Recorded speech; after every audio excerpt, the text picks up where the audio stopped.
So I'm Greg Sadler, and I'm the CEO of an Australian charity called Good Ancestors. Thank you, Greg. It's a real pleasure to have you with us. So we've sort of revamped the podcast, and you're the first guest that we're having on this season. So thank you so much for speaking with me. And I also invited myself over to Greg's place, so this is your home with your wife. Thank you so much. I did bring food though. I brought sushi. So I'd love to start with maybe a bit of an overview of what you currently do at the moment to contextualize what this conversation is sort of going to be about. Yeah, for sure. So at Good Ancestors, we're trying to be good ancestors to future generations of Australians. And I guess we frame that as trying to help Australia's decision makers to do that. So we want them to feel as if they are empowered to be good ancestors to future generations. And we sort of frame that by how can the things that we do help the future go really, really well, and sort of what are the things that our generation can be seen as giving to future generations of Australians, and also how do we stop things from going really, really badly? How do we make it so that there aren't sort of intergenerational ramifications, like negative harms that come from the sort of things that our generation is doing? So I guess climate change is the really obvious example of something where the actions that we're taking will have these long run ramifications. And I suppose, when we talk about intergenerational fairness, there's lots of ways to approach that topic. And I guess one view I have is that a lot of things that might seem important today just sort of start to seem less important in 5 or 10 or 50 or 100 years from now. And if you think back, if you imagine reading a newspaper from 100 years ago, how many of those stories, which might be amazing or tragic at the moment in the newspaper, how many of them still feel like they sort of have that ramifications people 100 years later? And I think the answer is very few of them. So when we're looking at the issues being discussed today, we're trying to think what will people think about these issues in 10 or 100 or 1,000 years from now? Yeah, and obviously one of those issues is AI safety, because otherwise we probably wouldn't be talking. But what kinds of activities do you do around AI safety, and what is that core philosophy around what kinds of risks that we might be needing to mitigate for our future generations? Yeah, so over the course of the organisation, so we've just had our 3rd birthday, which is exciting. Congratulations. Wow, 3 years. Wow. It does a little bit feel like I sort of started this organisation yesterday, and then you check the diary and it's sort of more than 3 years ago. The sort by oldest emails, and you're like, oh god, that's a while. Yeah, well, I remember we first met really early on in Maleva's journey too. That was probably 2.5 years ago. So yeah, sort of newish for both of us. Yeah, it's cool. Yeah. So your question was, what is it that we're working on, and how do we go about doing it? So yeah, I guess it was the case when we started out. We were thinking about pandemic prevention and natural catastrophic disasters. I used to do some work in the public service on space weather, and I think that remains something that I'm really interested in. Yeah, happy to talk more about space weather. Let's pick up that tangent later. Okay. And yeah, some sort of structural reform issues. And we sort of always had an eye on AI safety as a potential topic, but thought when we started 3 years ago that it was just really hard to have a sensible conversation about AI safety in the policy environment. It really did feel like crazy sci-fi stuff 3 years ago. And it almost felt risky to try and say the words AI risk or particularly catastrophic risk out loud. This was before the Centre for AI Safety released those big statements. And so Can you define catastrophic risk and the big statements? Because some of our audience might not be familiar with that. Sure. So I guess, when I say catastrophic risk, I mean risks that could be so large that they have these intergenerational ramifications. So I guess at the extreme, you mean, human extinction, but you also mean sort of things much smaller than that, right? So I guess nuclear war represents a catastrophic risk in that it could, you could have this sort of nuclear holocaust that's tragic, or you could just have a smaller nuclear exchange that just has long run ramifications for very many people. So we're talking about the ways that AI could go very badly. Yeah, and so I also mentioned the statement. So the Centre for AI Safety launched a statement, I guess 2.5 years ago now, I don't remember the exact date, which was signed by thousands of sort of leading luminaries, and it was sort of saying that AI safety or AI represents risks of the same order of magnitude as pandemics or nuclear war. And the sort of huge amount of traction that that statement got amongst sort of like recognized leaders helped sort of change the conversation from something that sounded like fringe and weird into something that was sort of entering the normal conversation that policymakers might have. That's really interesting because I think in our sphere and within our field, that was really important and impactful. But I mean, I certainly meet a lot of people who've never really heard the term AI safety, or what that means for different people is very different. Whereas for us, it refers to a very specific sort of like discipline or group of people as well, like the AI safety community and all the organizations that people are familiar with and refer to. Can you give a bit of an overview of what that field looks like and the key sort of principles or philosophies behind it?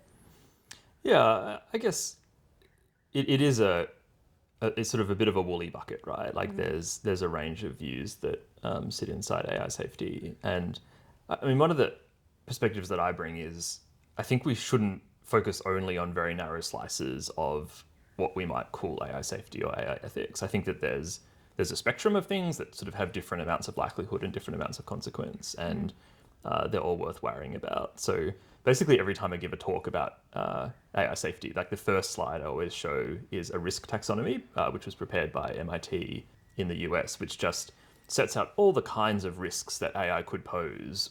And you can click into that taxonomy for like the particular scientific papers so whether that's like bias and discrimination, like that's a real risk, and there's like strong evidence to support it. Whether it's the environmental impacts of AI, that's a real risk. There's strong evidence to support it. Whether that's the fact that humans can become too dependent on AI and that can sort of de-skill humans, that's a real risk, and there's evidence to support it. Or if it's humans could lose control of increasingly powerful AI, that's a real risk, and there's evidence to support it. So I think it's valid for people to focus on some or all of those risks. And I think all of those things are in the bucket of AI ethics or AI safety. Yeah, it's interesting because people who've listened to the podcast before, I often go on about how AI safety and AI security are very different categories of risk. Mostly because AI security, in my opinion, tends to be under-examined. And so a lot of the work I do is making sure that people are also conscious of AI security risks. But I think when it comes to AI safety, sometimes, as you say, there is this idea that it's like Terminator or Skynet, well, that's kind of it. Can you give us some examples of the kinds of realistic risks that people should be worried about, and whether they're sort of shorter term or longer term, and how that spectrum looks like? Yeah, so I mean, maybe a good way to sneak up on that is to think about like how when I'm talking to politicians like MPs or senators, like how I sort of ease them into the conversation. I've actually put a printout of our white paper on the table, which you can grab on our website. So I guess the way I run that conversation is to not talk about risks or like risks or things that could go wrong or harms in the first instance, but to start talking about the AI capability trajectory. Like we were just saying that like 3 years ago, the idea of capable AI or artificial general intelligence or AI risks seemed ludicrous. Yeah, here we are with AI models that, just this morning I didn't want to have to read hundreds of pages of PDF, so I threw them into a model and sort of had this sort of artificial intelligence read hundreds of pages of PDF for me and give me like key extracts. Like, this is an extraordinary capability. So yeah, that conversation with MPs and senators or public servants often starts by saying, only a few years ago, asked to predict when these sort of transformative AI systems might come, people said 200 years away was kind of like the median prediction. And today the median prediction is something like 2028. And there's lots of statements by the leaders in this field sort of saying that, data centers, which are like a country of geniuses, could happen in 2026 or 2027. So that timeline has become very short. And like AI is already outperforming humans on so many tasks, and you can sort of step through like particular benchmarks where like AI went from random guessing on benchmarks to like meeting or exceeding human level or exceeding human expert level, and we sort of went that sort of 3-year period from random guessing to high performance. And that kind of discussion of capability is often enough to get people to understand risk without actually having to say anything about risks. Like people just realize that, oh well, if the system is enormously capable, then it's just like clear that offers risks and benefits to a layperson. And I guess that makes it really hard because like if you jump straight into the risk conversation, then you can kind of sound like a downer. Whereas if you're talking about just the amazing capability, then it leads into this like risk and opportunity conversation, which I think is a more sensible one. That's a really good point. I will link this and also the MIT risk taxonomy as well for people who are interested. Something that you mentioned, this concept of benchmarks, that's something that our listeners might not also be that familiar with, or at least they're probably more used to benchmarks in terms of maybe specific nearer term impacts of like specific systems and not really the way that modern AI models might be benchmarked. Like, what are some examples of benchmarks and how is that a good indication of how that capability is progressing? Like how, when you say there's evidence of these kinds of risks, like how do they get that evidence? Yeah, so I mean, I guess benchmarks often focus on capability benchmarks rather than risk benchmarks. Yeah. So often these will be trying to set an AI model a task. And I guess like the easiest way to build these tasks is to just have them sit an exam, right? So you just like take the state bar exam and then you just make AI models sit the bar exam. And it was the case that 3 years ago, AIs had like no clue at how to answer the bar exam. And then 3 years later, AIs are acing bar exams. And like there's a sense in which it's just intuitive to people that like passing the bar exam is really hard, and if an AI model can just ace the bar exam in a few seconds of analysis, that's kind of an extraordinary feat.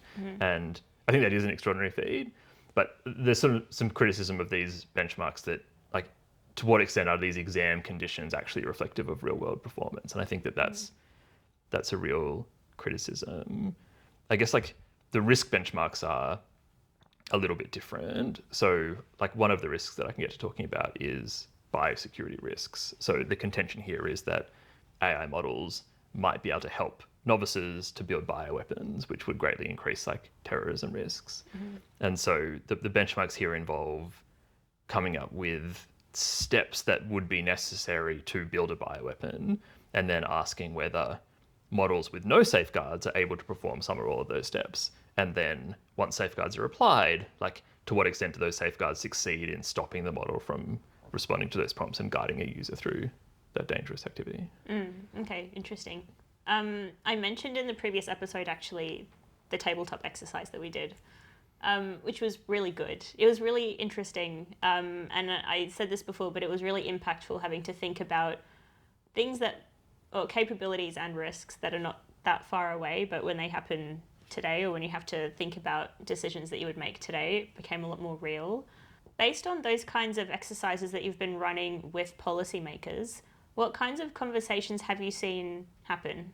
Yeah, I guess there's sort of a lot of challenges that policymakers face. And I guess one of them is, although these risks are real and I can kind of give good evidence of them, there's a challenge around salience, right? So like to what extent is a politician thinking that voters actually care about these issues?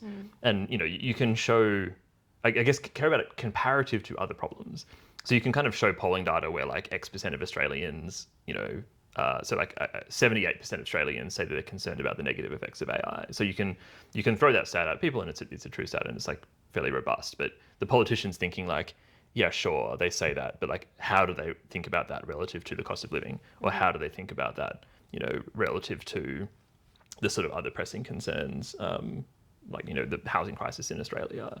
And like, my hunch is that at the moment, politicians tend to think that although people are worried about this, it's not like a vote-changing issue for them, and that makes them much less worried about the problem. Another challenge that I think policymakers face is something about like the economic opportunity. Like people want to focus on the upside naturally, which is right, and AI does present a really large upside. And I think a lot of policymakers in Canberra have read Ezra Klein's Abundance. I don't know if you've read this book. I've actually not read it, but I've heard it mentioned many times. Yeah. So I guess like the book, and I have like quite a lot of frustration with how it's written, but it sort of presents a shopping list of examples of where like government policy intended to mitigate some problem has caused some other harm. So like I guess the classic example of this is trying to build high-speed rail in California, and like it's obvious that a high-speed rail connection between, you know, the Bay Area and LA would be this enormously economically valuable thing. But then all of the kind of like zoning and environmental regulations, you know, each one seemingly put in for a valid reason, like builds up to make it basically functionally impossible to build this high-speed rail connection that would be useful. And so the idea here is essentially that if we regulated less and just sort of like had more of like a let it rip approach to technology and development, we would build our way past these problems. And I think that idea has taken root quite deeply in policymakers in Canberra at the moment, which sort of leads them to think like, like let's just like leave AI unregulated and it'll flourish and be amazing, and then like although AI will create problems, like the opportunities and benefits it creates will like greatly outstrip those problems, and everyone will be better off if we don't do anything. And I think there's a lot of ideology going on there, and maybe like not a lot of evidence. It's a very touchy topic whenever regulation gets brought up. Even among the non-policy makers that I speak to, like other business people, they get really, and I'd say that it's pretty baseless passion around the, lack of regulation. You mentioned that the conversations have been really different over the last few years. To what extent have those conversations changed, and why do you think that is? Yeah, so I mean, just in the last couple of sittings periods in Canberra, like the last 2 or 3 months, I think interest has gone up enormously. Like maybe I've had more meetings with MPs and senators in the last 3 months than I have in the first 3 years of the organisation combined. And I think that my sense is that AI is just like reaching the dining room conversation of like Australian households like much more in the last 3 or so months, and that's starting to just like come up in electorate conversations. And so curiosity has kind of reached that. We've reached a sort of a tipping point on curiosity, which is really good. Yeah. Well, what is the nature of those conversations? Like, do they seem like they want to genuinely engage, or is it more of a like, what is this AI thing that people keep talking about? Yeah, I think it's a lot of what is this AI thing that people keep talking about. I think there's like jobs is becoming more salient for people. Like people are becoming worried about jobs, and like I guess jobs is one of those touch points, like jobs and growth and economic opportunity and housing and cost of living, that's like really quite close to the heart of the Australian voter. And so as AI moves closer to that topic, I think the politicians pay much more interest to it. I don't mean this to be a depressing question, but how optimistic do you feel about being able to make a change? Like, do you feel like policymakers are taking on board the kinds of conversations or insights that you're bringing up? Or like the thing that first comes to mind is like an AI Act here, which is hard but valuable work, I think. How are you feeling about those kinds of efforts? So yeah, I guess like talking to decision makers, I think they all want to care about long-term issues. They all, like whether they use this phrase or not, they do want to be good ancestors to future generations of Australians. So I think that like, the heart of almost all public servants and politicians is actually in the right place, and like this is a really good thing. They are swimming against an incentive structure that is very challenging, and like this was the incentive structure that I found challenging when I was both in the public service and working as a sort of a political advisor on the Hill. So like I have a lot of compassion for the difficult situation that they find themselves in. I think like specifically, I think AI Act is in trouble in the medium term in Australia at the moment. I'm not at all optimistic on that. But why are you not optimistic? Yeah, I mean, I think so. We talked just a few days before Australia's AI action plan is due to come out, and I think there's been a bit of soft signalling from ministers, and I think that they're entrenching on the existing regulation can manage AI risks talking point, and I'm very happy to talk more about that particular proposal, which I don't think is true, but like they're kind of committed now to holding that position. Yeah. I do think there's room to move on other policy proposals. Like we talk a lot about AI Safety Institute, and I feel like there are wins that can be had somewhere. But I guess like my final point of the topic would be like there's all of these structural problems, and people aren't incentivized to think about long-term issues, and like there's so many like tech lobbyists and stuff, but like you've got to be in the fight. If there's no one making the arguments for like good policy and evidence-based policy and long-term thinking, then you are doomed. So like the only way to not follow that path is to try. Yeah, well, I guess the argument that you brought up before, the like existing regulation is enough for AI. I mean a lot of people probably believe that, right? Or it's hard to see what the value of any additional AI regulation would bring. Do you want to talk through what that looks like? Like if there was an AI Act, what does that change about the current way that things are done?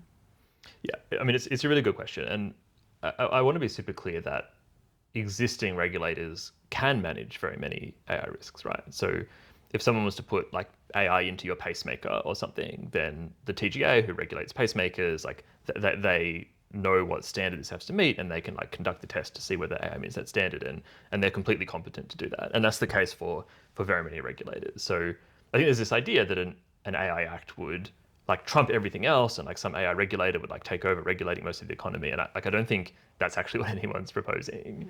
So the question is, like, what are the gaps between all of these regulators that an AI Act could address? So just a few months ago, we ran a survey of about 70 Australian experts in AI and also in like law and policy. And we asked them this question, right? Like we said, against a certain set of these risks that we think are these like cross-cutting risks that challenge regulators, like to what extent do you think Australia is ready for these risks? So like to give a couple of really specific examples, like one of the concerns that I have is AI agents that exceed their authority.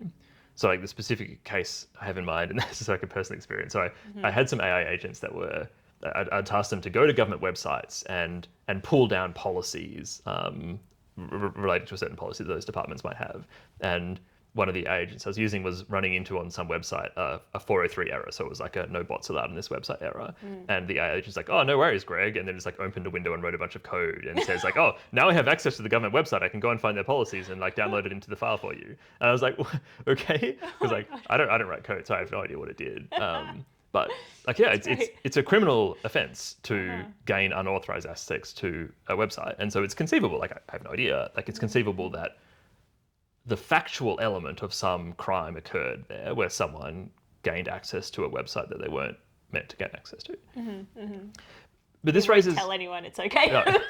So this raises like a fundamental question of like, well, who committed that crime, right? Like, did I commit the crime? Because like, I mean, you know, as a lawyer, like, so in criminal law, there's this idea of like mens rea and actus reus, right? So mens rea is like, what's the mental state, and actus reus is what's the fact. So in this case, like the fact of someone gaining unauthorized access to a website seemed to occur. But like, I certainly didn't have the mens rea to do that, right? Like I didn't intend to do that. Like I relatively diligently prompted this agent to do its task. Did Sam Altman do that crime? Like, I don't know. Probably not, because like he didn't even know that this was happening, right? Like he didn't know that I exist or that I was using this task or that website existed.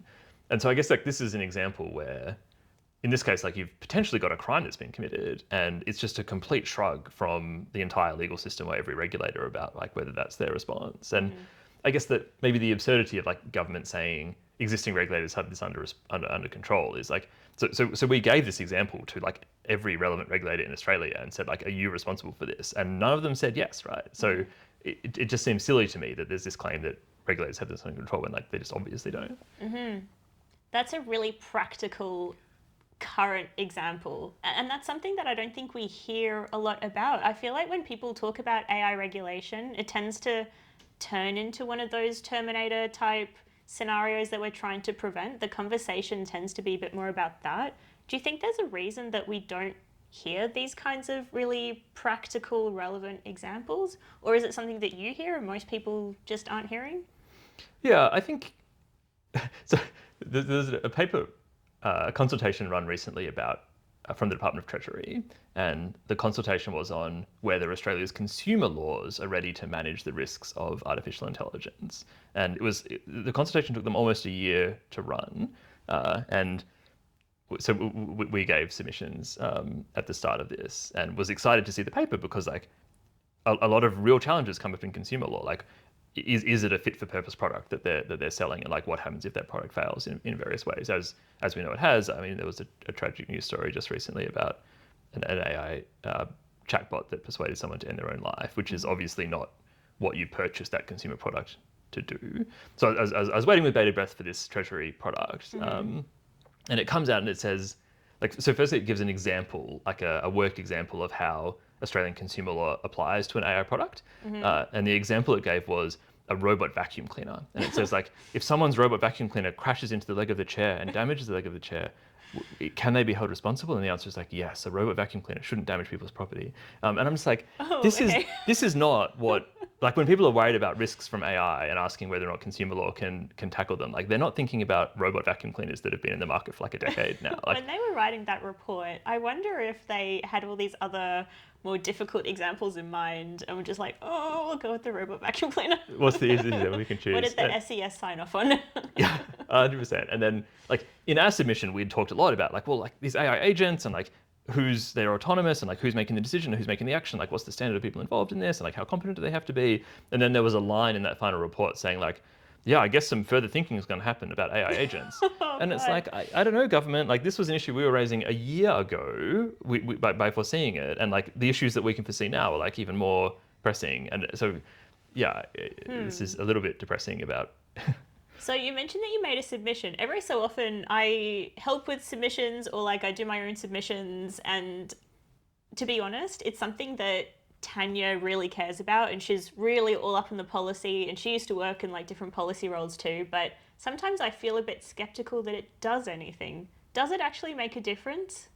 Yeah, so I have a sense that when government runs a consultation on something and actively asks a question, like, it probably wants to know the answers most of the time. And I think, I guess, like, if I hadn't made a submission to Treasury saying you guys need to think about AI agents, and then they wrote a paper that didn't think about AI agents, like, it feels like a little bit that's on me, or it's on the broader expert community that no one pointed out to government that there was this problem. So I feel like I can now be on my high horse and whinge. Whereas if like no one had put in a submission to Treasury, like, alerting to this problem, and then they weren't aware of the problem, then, like, is it really their fault? So I think I think it sounds like they're asking people to do work for free to tell them things that probably they should be consulting and paying experts, like in-house or externally, you know? yeah, I think it's the case that a lot of charities feel like they should just be government. Like, good ancestors ought not exist.